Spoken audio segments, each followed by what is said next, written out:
नमस्कार, मैं Sandeep Tiwari. RRB RPF constable 2025 की एग्जाम डेट का अनाउंसमेंट हो चुका है। इसकी परीक्षा तिथि कंफर्म हो चुकी है। नोटिस आपको मिल चुकी होगी, मैं भी आपको अपडेट कर दे रहा हूं। तैयारियों में आप लग चुके हैं। हालांकि नोटिस नहीं आई थी, फिर भी मेरे पास आपके बहुत सारे कमेंट्स थे, बहुत सारे आपके मैसेजेस थे कि इसकी तैयारी की प्लानिंग करें। अब मैथ्स की प्रिपरेशन हमें यहाँ पर आप अपडेट करें। इस पर मैंने भी आपको कई बार अवगत कराया था, कंफर्म किया था कि हम इसको प्रॉपर प्लान करेंगे और हम आपको एकदम क्लियर करेंगे और आपकी इसकी तैयारियां अच्छे से डन भी कराएंगे। ये मेरा आपको कमिटमेंट था। जैसा कि आप अनेक अनेक और भी परीक्षाओं के मीडियम से आप हमसे अटैच्ड होंगे, जुड़े होंगे, तो आपको पता होगा कि अगर किसी परीक्षा पर प्रयास ही करूंगा तो फिर उस पर कोई कंप्रोमाइज, कमी तो नहीं आने दूंगा। ये बात आप लोग जानते हैं और ये मेरा वादा भी आप लोगों को है। अब हम लोग आरपीएफ, जब एसआई था, एसआई के समय मेरी कुछ व्यस्तता थी और मैं उस समय सोच रहा था कि मैं एसआई पर काम करूं, लेकिन आनंद फानन में एग्जाम निकल गया और उस पर मैं काम नहीं कर पाया सीरियसली। इसलिए कोई हमने बहुत मैराथन भी उस पर प्लान नहीं किया, ना तो कोई हमने टेस्ट सीरीज प्लान किया, ना किसी तरह का कोई ऐसा हमने वर्किंग किया कि हम उस पर आपके साथ अपडेट हो सके। अब मेरे पास इसको लेकर के समय है, मेरे पास इसको लेकर के प्लान है और मैं आपको इस बात का वादा भी करता हूं कि अगर मेरी बात आप मान लोगे तो मैं 35 नंबर आपको जो है, पूरे 35 नंबर की प्रिपरेशन का आपको मैं वादा करूंगा। पूरे 35 नंबर की एक शानदार तैयारी मैं आपके लिए कमिट करता हूं और आप विश्वास मानिए कि 35 नंबर में एक भी सवाल आपका इधर से उधर नहीं होगा। ये मेरी अपनी एग्रेशन होगा, मेरा अपना डेडिकेशन होगा, मेरा अपना प्रयास होगा। सबसे पहले आप दो तीन बातें दिमाग में रख लीजिए। आपने नोटिस देख लिया होगा, ये नोटिस आपको कल ही मिल चुका था और नोटिस में क्या था कि जो ये देखिए, आपको सीरियल नंबर CEN आपको आरपीएफ 2024 का था। कांस्टेबल जो कंप्यूटर बेस अर्थात सीबीटी इसका एग्जाम है, अर्थात कंप्यूटर पर एग्जाम होता है और यह एग्जाम आपका 2 मार्च से आपको 20 मार्च तक फेस करने को मिलेगा। ठीक है, थोड़ी सी बातें आप समझ लीजिएगा। इसमें एक चीज़ तो सबसे इंपॉर्टेंट कि सीबीटी है, अर्थात कंप्यूटर पर टेस्ट होगा, अर्थात ऑनलाइन एग्जाम है। सिंपल सी बात है, कंप्यूटर पर, ऑनलाइन का सेंस मतलब आप कंप्यूटर पर एग्जाम देंगे, आपको OMR नहीं मिलेगी इसको लेकर के। ठीक है, इसका लिंक और एग्जाम सिटी, डेट, डाउनलोडिंग, सारा प्रोसेस एग्जाम के 10 दिन पहले तक आपको कंफर्म कर दिया जाएगा और ये आपको धीरे धीरे अपडेट इसके बारे में आपको मिलता रहेगा। तो जो बच्चे फॉर्म अप्लाई किए हैं वो फोकस्ड हो जाएं, क्योंकि अब ये फाइनली डेट इसकी आ चुकी है और डेट आपकी जब कंफर्म हो जाती है तो आपका एग्रेशन, आपके प्रयास भी बढ़ जाते हैं और हम भी आपको अपने स्तर पर जो भी संभव और बेहतर होगा, जो भी नहीं, कोई कंप्रोमाइज़ या कोई किसी तरह की गुंजाइश की बात को लेकर के चलूंगा ही नहीं। यहाँ पर अगर मैं इसको लेकर के प्रयास शुरू करने चल रहा हूँ तो आपको मैं सबसे बेहतर और सबसे बेस्ट प्रिपरेशन का कमिटमेंट जरूर करूँगा आपके लिए। यह नोटिस आपने देख लिया था और एग्जाम डेट फाइनली कंफर्म है और ये मान के चलिएगा कि आपकी सारी चीज़ें अब लगभग तय हो चुकी हैं। जो एक डाउट बना हुआ था कि कब एग्जाम होगा, कैसे क्या होगा, इन सबको दिमाग से निकाल दीजिए। कुछ स्ट्रैटेजी, कुछ प्लानिंग आपको पता होना चाहिए। यह जो एग्जाम होता है 120 नंबर का होता है। Exam consist of 120 question, sorry 120 question हैं और 120 क्वेश्चन का यह एग्जाम आपको देखने को मिलेगा। Each question carries 1 mark, 1 number का होता है। एक नेगेटिव मार्क 1/3 का है। हर एक क्वेश्चन पर 1/3 नेगेटिव मार्किंग का कॉन्सेप्ट है। Candidates will get 1 hour 30 minute, मतलब टोटल 90 मिनट का पेपर आपको फेस करने को मिलता है टू कंप्लीट द पेपर। 3 विषय इसमें फेस करने को मिलते हैं। जनरल अवेयरनेस होता है आपका जो कंप्लीट 50 क्वेश्चन जिसमें होते हैं, 50 नंबर भी होता है। तो पूरी जीएस आपको पढ़ना है, वो आप लोग पढ़ रहे हैं और पढ़ते रहिएगा। जो आपका एरिथमेटिक है, लिखा तो केवल एरिथमेटिक है। डाउट सबसे बड़ा बनता है कि क्या केवल अंकगणित ही होगा कि एडवांस भी होगा। जब आप इसका ऑफिशियल सिलेबस उठाते हैं तो उसमें मोस्ट ऑफ द क्वेश्चंस या मोस्ट ऑफ द टॉपिक अंगणित के ही मेंशन किए गए हैं, लेकिन सवाल जो आप प्रीवियस ईयर से उठा के जब फेस करते हो तो आपको समझ में आ जाएगा कि नहीं, केवल अंगणित से काम नहीं चलने वाला है। काफ़ी हद तक एडवांस के क्वेश्चंस आपको या टॉपिक के सवाल आपको देखने को मिलते हैं। 35 क्वेश्चंस होता है, 35 नंबर का होता है। बाकी रीजनिंग का पार्ट वो भी 35 क्वेश्चंस है और 35 नंबर है। कई चीज़ें इधर से उधर हो जाती हैं जो कि आपको इस मैथ वाले सेक्शन को और इम्प्रूव और मजबूत बना देती हैं। अब सबसे इंपॉर्टेंट देखिए, हम आपकी तैयारी को लेकर के अगर प्लान कर रहे हैं, इस परीक्षा की तैयारी, मैं आपकी एक बात मैं आप लोगों को कंफर्म करूंगा कि कोई भी तैयारी होती है वो हमेशा पैटर्न बेस्ड होती है। ठीक है, इसलिए कहा जाता है ना कि अगर हमें पैटर्न की एनालिसिस है, पैटर्न का सही ऑब्जर्वेशन है, तो हमारी यह तैयारी सही दिशा में जाएगी। हमें केवल गणित थोड़ी पढ़ना है, हमें केवल जीएस या जनरल अवेयरनेस नहीं पढ़ना, हमें केवल रीजनिंग नहीं पढ़नी है। जो पढ़ना है वो बेसिकली इस परीक्षा के लिए पढ़ना है, जो कि आरपीएफ कांस्टेबल का आप लोग देने जा रहे हैं। ठीक है, तो एक चीज़ तो हमको समझना ही पड़ेगा कि हमको टॉपिक के साथ साथ उस टॉपिक के बनने वाले सवालों की अवेयरनेस हो। हमें पता हो कि यह जो परीक्षा है ये आरआरबी करा रहा है। अगर आरआरबी करा रहा है तो रेलवे रिक्रूटमेंट बोर्ड जिन जिन परीक्षाओं को कराता है उन सभी परीक्षाओं से इसकी कनेक्टिविटी को मैच करेगा।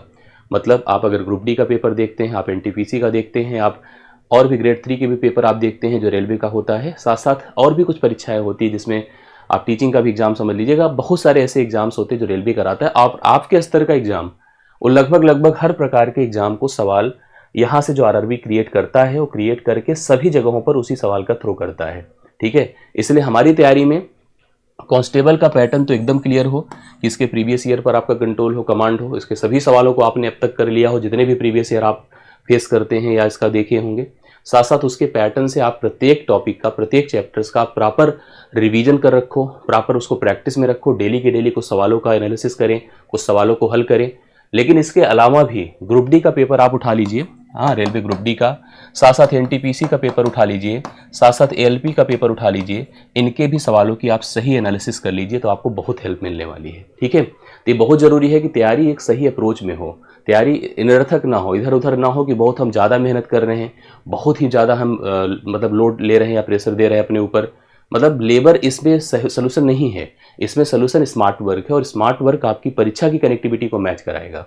और इधर भी जब आप इस पेपर की प्लानिंग कर रहे हैं तो बाकी सारे दिमाग से जितने भी और कंपटीशन आसपास के आपके चल रहे हो तो उनको सब दिमाग से निकाल दीजिएगा। अगर सही में आपको इस जॉब को अचीव करना है, भूल जाना कि इधर बीच कोई वैकेंसी आने वाली है, भूल जाना इधर बीच और कोई फॉर्म हमने भरा है, भूल जाना इधर बीच क्या कोई और भी डिस्कशंस हो रहे हैं या किसी जगह पर कोई और भी चीज़ों की बात की जा रही है, पेट को लेकर के कुछ किया जा रहा है। इन सब को दिमाग से निकाल करके आपका जो ध्येय हो, लक्ष्य हो, क्योंकि 2 ही तारीख को पेपर हो तो कुल मिला के 1 ही महीना आप लगभग आपके पास है। इस 1 महीने का सही उपयोग केवल फोकस होकर के आरपीएफ कांस्टेबल की परीक्षा की तैयारी के लिए आप लोग करना शुरू कर दीजिएगा। अब मैं उन टॉपिक की बात करता हूं और मैं ऑफिशियल जो इसका सिलेबस है उस पर भी बात करता हूं। जो ऑफिशियल सिलेबस आप जब उठा के देखेंगे, मैं आपको कंफर्म कर दूं, तो लगभग आपको मतलब ये जो टॉपिक हम यहाँ मेंशन कर रहे हैं, प्रेजेंट कर रहे हैं, ये तो दिखेगा ही दिखेगा, लेकिन इसमें कुछ टॉपिक एक्स्ट्रा लिया गया है जो आपको वहाँ पर नहीं दिखेगा। जैसे आपको मैं बता दूँ, वहाँ प्रोबेबिलिटी नहीं दिखेगा, ठीक है, वहाँ पर ट्रिग्नोमेट्री नहीं दिखेगा, अलजेब्रा नहीं दिखेगा, मेंसुरेशन जरूर दिखेगा लेकिन 2D 3D नहीं। तो यहाँ पर ध्यान रखना कि 2D और 3D दोनों होगा। मैं सबसे पहले टॉपिक मेंशन कर दे रहा हूँ, फिर सवालों पर आपको लेके चलता हूँ कि कैसे कैसे सवाल आपको फेस करने को मिल सकते हैं, वो भी ध्यान दीजिएगा, समझिएगा। देखिए, सबसे पहला हिस्सा आप सिंप्लीफिकेशन मानिए। मैं आपको क्लियर कर रहा हूँ कि पूरे 35 सवालों में, ठीक है, 35 क्वेश्चन में आपको सवाल जो फेस करने पड़ेंगे सिंप्लीफिकेशन के करीब 3 से 4, इससे कम किसी भी हालत में नहीं होगा। 3 से 4 सवाल आपको फेस करने को होंगे, जिसमें सर्ट्स के सवाल होंगे, करड़ी के सवाल होंगे, पावर के सवाल जो सर्ट से ही कनेक्टेड रहेगा, बेसिक अलजेब्रिक, जो यहाँ पर अलजेब्रा लिखा हुआ, बेसिक अलजेब्रिक फार्मूलों पर सवाल रहेगा, सिंप्लीफिकेशन के जो पैटर्न्स वाले सवाल होते हैं वो सवाल आपको मिल सकते हैं। और सबसे इंपॉर्टेंट एक सवाल आपका जो पैटर्न वाला बनता है, जैसे मैं आपको एक सवाल दिखा रहा हूँ तो आपको करेक्ट कर जाएगा। देखिए, जैसे इस टाइप का सवाल है, कांस्टेबल का ही सवाल है, इसमें आपको एक पैटर्न दिया, इस पर और भी स्तर बन सकता है। जैसे आपको कहा गया कि इसका वर्गमूल क्या है, ये दिया है, इस तरह से इसके वर्गमूल को 13 से भाग करके जो वैल्यू प्राप्त होगी उसका मान क्या होगा। अगर इसके पैटर्न की सही एनालिसिस आपके पास है, ये पैटर्न पूरा, मैंने कहा ना 3 से 4 सवाल जो डायरेक्ट कैलकुलेशन से रिलेट करने वाले हैं, जो किसी एक लेवल, किसी एक पैटर्न को मैच करने वाले हैं, इस प्रकार से तमाम उन कनेक्टिविटी को मिला करके यह सवाल आपका एक 3 से 4 सवालों का सेट बनेगा, जो आपको कहाँ से मिलेगा बताएं, सिंप्लीफिकेशन से मिलेगा। ठीक, इसको पहले दिमाग में रख लीजिएगा।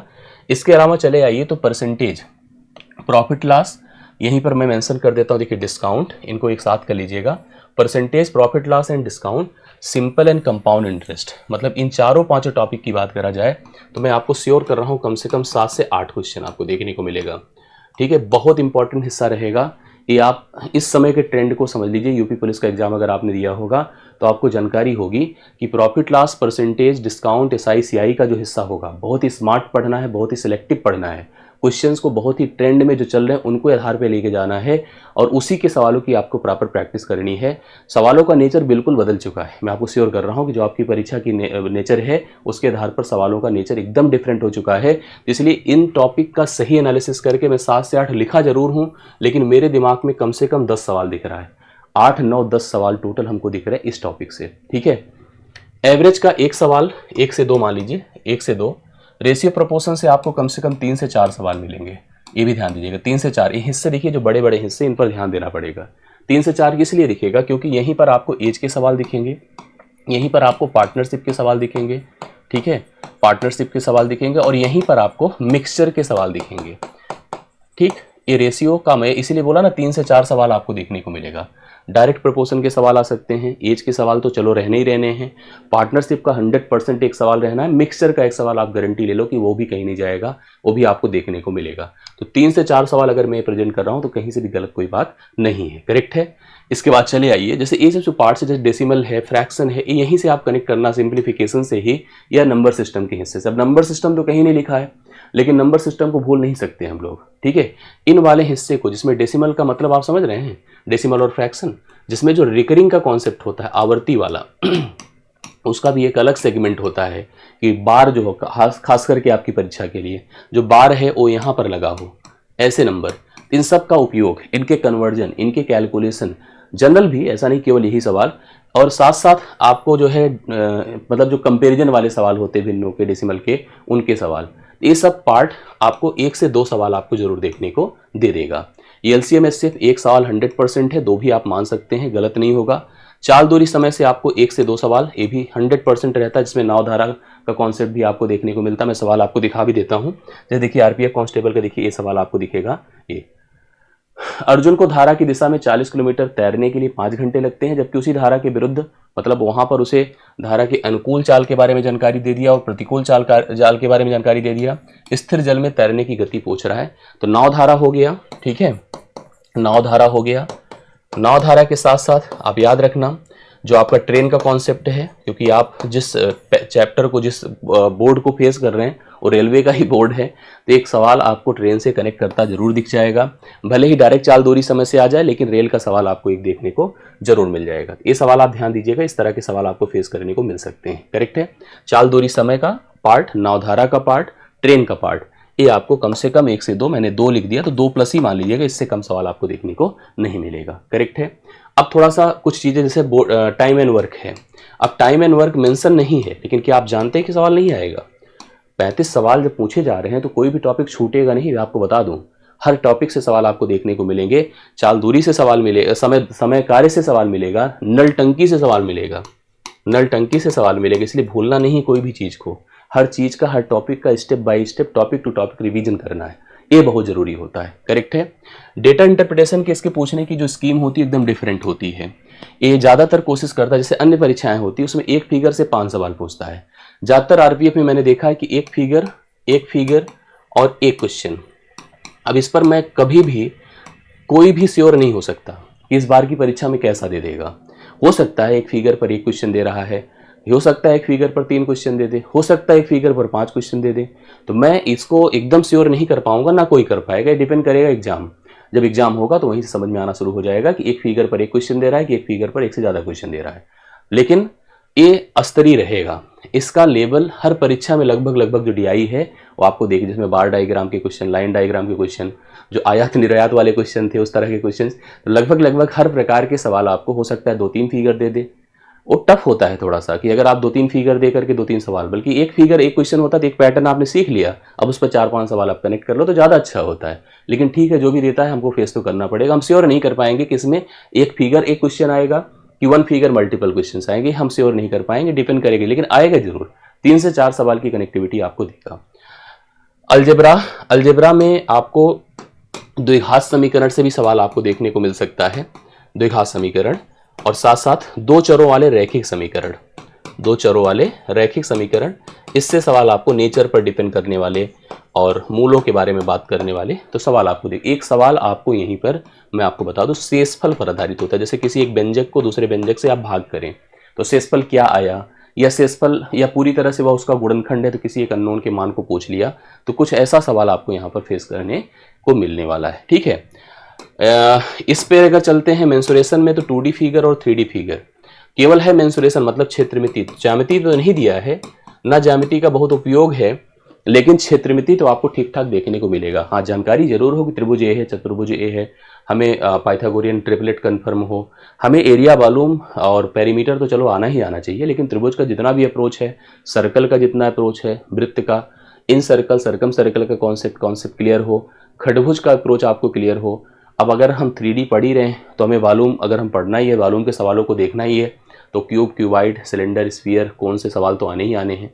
ये सेक्शन है जहां से आपको सवाल देखने को मिलता है। एक टॉपिक इसमें प्रोबेबिलिटी दिया है, सिंपल ही सवाल रहेगा, बट एक क्वेश्चन इसका भी रहेगा। अब आप जोड़ लीजिएगा तो आपको हम 35 से 40 क्वेश्चन का कनेक्टिविटी बता दिए। अब किसी में कम किसी में ज़्यादा से आपको सवाल देखने को मिल जाएगा। तो 35 सवालों की स्थिति आपके सामने है। अब आप लोग को टॉपिक कंफर्म हो गया, जहाँ जहाँ से आपको सवालों को करना है और सवालों को फेस करना है। मैं आपको अपनी प्लानिंग भी स्पष्ट कर दूँ कि हमें क्या करना चाहिए, और उस प्लानिंग में बहुत कुछ डिपेंड करता है। इसमें आपका सजेशन या आपके सुझाव या आपके जो है क्वेश्चंस आप जो हमसे कर सकते हैं। जैसे आपके मन में कुछ भी चल रहा हो तो आप हमें पहली चीज़ तो कमेंट करिएगा। फिर कुछ बातें कुछ योजनाएं मैं आपको स्पष्ट कर दे रहा हूं, जिसमें सबसे पहला जो मेरा फोकस रहेगा, शुरुआत यहीं से होगी पीवाईक्यू से। मैं पहला काम करूंगा, प्रीवियस ईयर क्वेश्चन मैं कनेक्ट करूंगा, ठीक है, जो केवल किसका रहेगा, आरआरबी आरपीएफ कांस्टेबल का, ठीक है, केवल इसी का रहेगा। फिर आएगा इस पर, देखिए क्या दूसरा कॉन्सेप्ट जो होगा इसका, वो आएगा टॉपिक। हाँ, टॉपिक आएगा विथ प्रैक्टिस। टॉपिक रहेगा किसके साथ, प्रैक्टिस के साथ। बहुत कॉन्सेप्चुअल होकर के नहीं संभव है। टॉपिक कॉन्सेप्ट तो जनरल रहेगा, लेकिन प्रैक्टिस इसमें भरपूर रहेगा। लेकिन जो प्रैक्टिस रहेगी बेस्ड ऑन आरआरबी रहेगी। बेस्ड ऑन क्या रहेगी बताइए, आरआरबी। और ये हमने कहा है टॉपिक वाइज, ये मैंने डायरेक्ट नहीं बोल दिया कि पूरा ये मिसलेनियस हो गया। Based on RRB. आरआरबी के जितने एग्जाम हैं, वो चाहे ग्रुप डी हो, ठीक है, चाहे वो आपका क्या कहते हैं ग्रुप डी हो गया, एनटीपीसी हो गया, चाहे वो एसआई का सवाल आप देख लीजिएगा जो आरपीएफ का एसआई होता है, एएलपी का सवाल हो गया, ग्रेड 3 का सवाल हो गया, टेक का नॉन टेक का जो नॉन टेक से हिस्सा होता है वहाँ के सवाल हो गए। ये सवाल आपको आरआरबी से कवर करते हुए जब कोई भी टॉपिक हम लेते हैं, जैसे मान लीजिए हमने नवधारा ही ले लिया, तो नवधारा के जितने सवाल जहाँ जहाँ जैसे जैसे पूछे गए वो तो सवाल रहेंगे, उसी पैटर्न पर जो डिफरेंट सवाल सोच पर बन सकते हैं उनको कवर करेंगे। तो एक एक टॉपिक वाइज हम लोग प्रैक्टिसेस की प्लानिंग करते हैं। और तीसरी सबसे लास्ट जो कंडीशंस रहेगी वो मिसलेनियस रहेगी, ठीक है। अब मिसलेनियस का मतलब ये हो गया कि अब टॉपिक यहाँ पर सेक्शनल नहीं रहेगा, यहाँ कंप्लीट पार्ट रहेगा, अर्थात प्रॉपर सारे सवाल रहेंगे।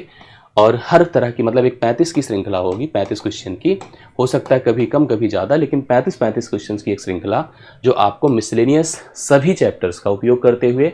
अब उसमें क्या रहेगा, उसमें प्रीवियस ईयर भी रहेगा, आरपीएफ कांस्टेबल का, उसमें सभी प्रकार के रेलवे का कॉम्बिनेशन रहेगा, और साथ साथ जो नए सवाल बन सकते हैं जो ट्रेंड में हैं, जो और भी परीक्षाओं को इस समय टारगेट कर रहे हैं, दिल्ली पुलिस का उपयोग कर रहे हैं, इस तरह से जो परीक्षाओं का जो आपके कनेक्टेड है उनका उपयोग करते हैं, हम इसको कवर कराएंगे। और प्रयास हम कंटिन्यू कर देंगे, जैसे आज से हम आपको बता रहे हैं, तो प्रयास मैं आपके लिए अब लगातार करना शुरू कर दूंगा, ठीक है।